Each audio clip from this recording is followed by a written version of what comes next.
Hi, this is James O'Fun, and I'm the Stamp Pro. We're going to have our show today in which we're going to discuss a different topic. The purpose of my promise is not to excite you to collect stamps or to tell you how to collect stamps. What I'm going to do is instead of sitting down and try to write 20 articles, I am going to do videos with instructions and let go of some of the knowledge that I have about stamp collecting of over 50 years collecting stamps in my life and specializing and knowing certain things that I would rather share with you this way than to try to sit down and put it in a video and writing when I know that nobody's reading anymore. Everything is through video. For that reason, I decided to do this video. I'm going to do today a video that's been discussed in the Zoom meetings of La Sociedad Filatélica de Puerto Rico, the last 3 meetings, and that I've heard a lot of people discuss. And it is a topic that serious collectors have always faced. When is it time to call it quits? Or when is it time to dispose of my stamp collection? Or what should I do to protect my stamp collection? Well, there's many things you could do. But let's start with 2 things that you should take into account. I hear a lot of people say, sell your stamp collection, enjoy your free time, and go on with your life. Well, that would make sense if you lost interest in collecting stamps and you really don't want to collect stamps or you don't have the money to continue to collect stamps. By all means, do it.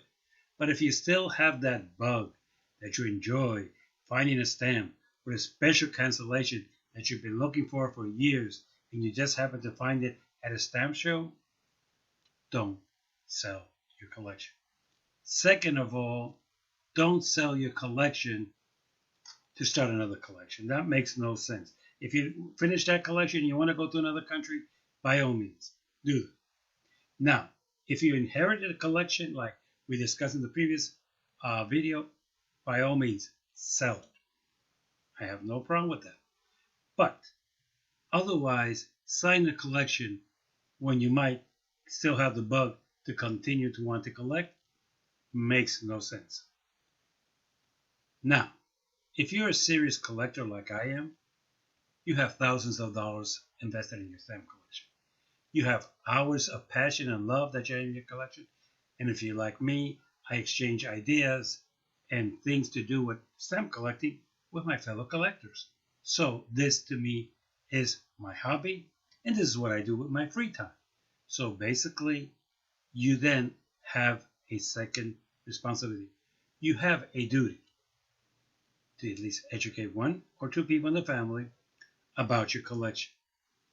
You have a duty to write down everything about your stamp collection, but most important, do what I'm doing right now, which is sit in front of a camera, download it, send it to your 2 grandsons, send it to your other relatives that you think might help dispose of this, your daughters or your sons, and explain to them point by point what you have. Organize it so they could find it. The ideal situation would be put a price on it, but that, if you have, like I do, more than 25,000 stamps, it's kind of difficult. And the truth of the matter is that prices change, things change, demand changes, condition is everything. So it's kind of difficult to say this stamp should sell for this amount of money when realistically it might be off center or it has a cancellation that makes it 10 times more valuable than a used stamp. So that's what I call a duty to organize. Take the time to do a video. Let it there so the family knows basically what to do with your collection. By no means recommend to your family or to anybody to donate your collection. My experience is that if you donate it to any organization, the Boys Club, the Girls Club, any group, what they do is they contact the local stamp club and see if they can help them sell it, because they have no concept of how to sell it. And they have no concept of what is value and how to get rid of it. So the first person that offers them something probably is going to get it at a ridiculous price. As a matter of fact, in the Central Florida Stamp Club, we have done that for so many times. And sometimes people just are not interested and they don't buy it.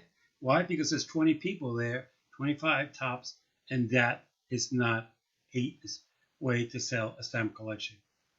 The other thing, do not expect that your passion for your stamps, some member of the family is going to get it and is going to decide to continue your collection. Last but not least, also about this, is that people have an expectation that their family members are going to take the time to do proper research. I've been doing philatelic research since I was 11, and there's a lot of stuff that I still don't know. As a matter of fact, we're creating the album of stamps for Puerto Rico, and I just realized that the official stamps of 1855 of Spain were used in Puerto Rico. But if you look at the catalogs, it does not appear that it was. But because we found them on official stamp envelopes, we know it was used.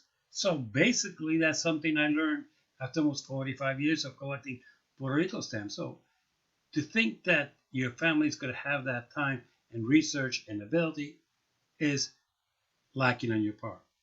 Take your materials, write it down if you prefer to do it that way, or take a video, go album by album, and recommend the best way to dispose of it. Hey, it could be that you want to also show them what you consider important and not important.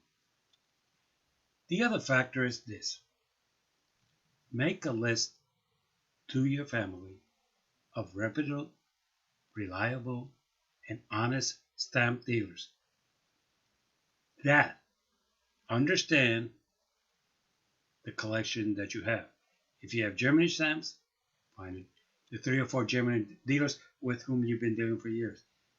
If it's US, there's a bunch of people out there that will buy US. If it's Europe, then you might want to find people that would buy it. I'm going to give myself as an example. I collect Puerto Rico, and I know of one dealer who would be able to buy my collection at a relatively fair price and be able to sell it to serious collectors of Puerto Rico who will pay him top dollars for it. So that is the other issue. Don't just leave it there and expect them to deal with it. No, you are a collector, and it's your duty, it's your responsibility to sit down, create a 20-minute video, create a 30-minute video, write down the notes, put down the names of where they can dispose of it. Now, there's another issue. I know younger collectors that I might say, hey, contact this guy, contact that guy. These guys collect stamps, and they might be missing part of my collection, and they might be willing to buy my telegraph stamps. They might be willing to buy my revenue stamps. They might be willing to buy some of my envelopes, some of my used postcards, and so on and so on. So you might want to contact them. They will give you a fair price for what it's worth. Perfect. The other issue would be telling them where they can sell your literature, which is completely different from your stamp collection, but there are people who specialize in philatelic literature. These are the people who will buy the books and will dispose of them. But at the same time that you might contact these other collectors and say, hey, we have these books. Do you have them? No. Would you be willing to buy them? Sure. And not only would you get some money for it, but you would get the pleasure of knowing that these books that gave you so much knowledge are in the hands of another serious collector who will give them a lot of knowledge. One of the things that I want to bring to the attention here, you are the collector. You are the philatelist. You know what your stamp collection has. You know what your stamp collection doesn't have. You know if a stamp is good. You know if your stamp is fake, or if you have your doubts. Always, always make sure that that duty involves you telling that to your family members who are going to dispose of the stamps.